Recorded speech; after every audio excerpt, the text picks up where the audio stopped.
If I were the devil, if I were the prince of darkness, I'd want to engulf the whole world in darkness, and I'd have a third of its real estate and 4/5 of its population, but I wouldn't be happy until I had seized the ripest apple on the tree, thee.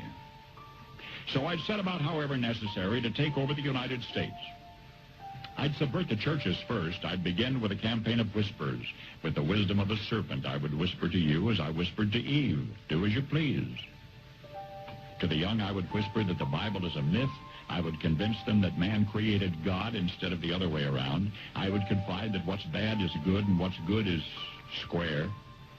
And the old I would teach to pray after me, Our Father, which art in Washington. And then I'd get organized. I'd educate authors in how to make lurid literature exciting so that anything else would appear dull and uninteresting. I'd threaten TV with dirtier movies and vice versa. I'd peddle narcotics to whom I could. I'd sell alcohol to ladies and gentlemen of distinction. I'd tranquilize the rest with pills. If I were the devil, I'd soon have families at war with themselves, churches at war with themselves, and nations at war with themselves, until each in its turn was consumed. And with promises of higher ratings, I'd have mesmerizing media fanning the flames. If I were the devil, I would encourage schools to refine young intellects, but neglect to discipline emotions. Just let those run wild. Until before you knew it, you'd have to have drug-sniffing dogs and metal detectors at every schoolhouse door. Within a decade, I'd have prisons overflowing. I'd have judges promoting pornography. Soon I could evict God from the courthouse, then from the schoolhouse, and then from the houses of Congress. And in his own churches, I would substitute psychology for religion and deify science.